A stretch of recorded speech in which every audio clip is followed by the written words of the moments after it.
for choosing KTSM 9 News today. I'm Andrea Chacon. And I'm Jay Russell. Now, yesterday I was not here, Andrea. It was my first time I was able to go to Ruidoso. Oh my gosh, that place is gorgeous. Was it worth not joining us in the mornings? It was hard. It was pretty hard. You know, I love being here with my ladies and the rest of the borderland, but I had a good time out there. We got a full hour of news for you, a lot of things going on, including the latest on the CDC's mask mandate, and then also a local angle as a local doctor weighs in on the announcement, but the first word of a possible storm flying around. We're going to take a live look outside right now of our tower cam this morning.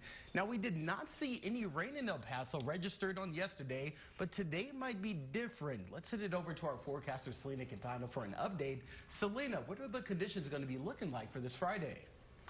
Well, they're going to definitely be looking a lot better when it comes to those rain chances. We did see some pretty strong winds yesterday, especially during those dinner time hours. That's as we were seeing the effects of a storm, but without, I guess, the actual rain. We did see some lightning outside of El Paso, and we also saw a dust storm. As for today, well, those chances are increased, so you can expect to see strong winds at certain periods of time that can cause more dust storms, even a haboob, and some, well, thunderstorms. As for things right now, 64 degrees in El Paso, 5-mile-per-hour wind speeds, that humidity at 48%, and dew point at 44 degrees. Now, we're going to continue to see temperatures stay slightly cool this morning, but really close to normal.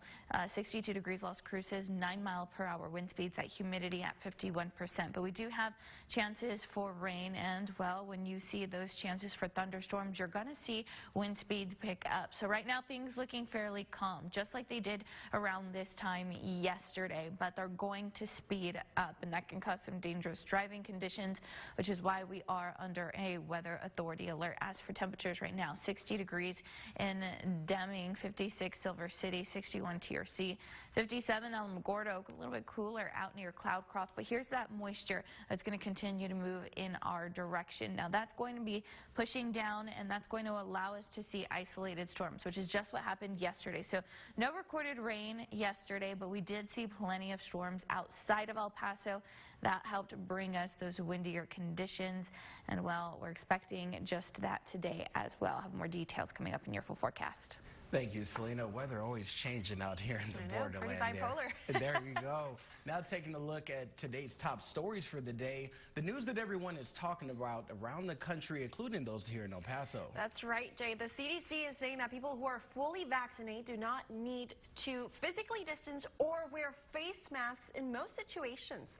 The agency says that fully vaccinated people should still wear masks while in public transportation and healthcare settings or businesses that require them, but the CDC defines someone as being fully vaccinated if 2 weeks have passed after their second dose in a 2-dose vaccine or 2 weeks after a single dose vaccine.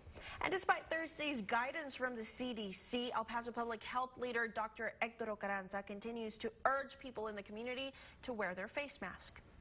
For the city of El Paso, we continue to recommend wearing the face covering as we continue moving forward with the percentage of the population that is fully immunized.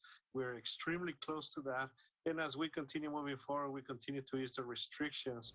The latest data shows that 50% of El Pasoans are now fully vaccinated against the virus, and 67% are partially vaccinated. With more El Pasoans getting pets during the pandemic, the need for veterinarians has significantly increased. KTSM 9 News reporter Carla Draxler is live in downtown El Paso to talk about how vets have been affected this past year. Good morning, Carla. Good morning, Jay. Well, I talked to a local veterinarian and the owner of East El Paso Animal Hospital, and he tells me that not only are El Pasoans getting more pets, but there is also a general lack of veterinarians, both in El Paso and nationwide. Now, Dr. Orlando Garza, who is the owner of East El Paso Animal Hospital, says these are unprecedented times for the veterinary profession. He says more people have been staying at home, and they've been getting new pets or have been noticing their pets need more medical attention. The number of new clients in his hospital has increased significantly, and he says the wait times for walk-in appointments are getting longer. Many clients come in because they cannot book appointments at other clinics due to week-long waits. Garza explains many clinics in El Paso are hiring veterinarians and technicians, but the demand is higher than the supply. It's unprecedented what we're seeing here right now. We get there first thing in the morning, and there's usually a line waiting to go ahead and be checked in. As we go through the day, I mean, it's steady or overwhelming. There are times, we've never had times when we've had to wait, have people wait more than an hour, maybe at the most. And there are times we've had 3 and 4 hour waits.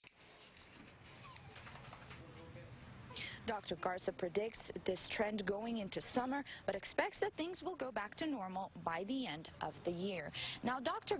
Garza says to prevent these long lines and wait, to actually give your pets that preventative care. So take them to their yearly exams and give them their regular vaccinations. Reporting live from downtown El Paso, I'm Carla Draxler. Back to you guys.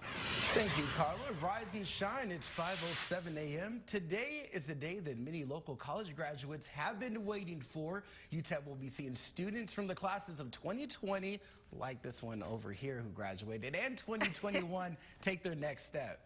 Yeah, it's been quite a while, and our very own producer Paulina also walks today, so congratulations to her. And today's commencement festivities mark the first time UTEP has hosted an in-person commencement since December of 2019. Now, of course, this was due to the pandemic, and UTEP says today also marks the first time graduates will receive their diplomas in the Sun Bowl Stadium since 2014. More than 7,800 individuals are set to graduate, and the ceremonies are today and tomorrow, each beginning at 7 in the afternoon, with doors opening at 5 p.m. And we will have more on this story throughout the day here on KTSM.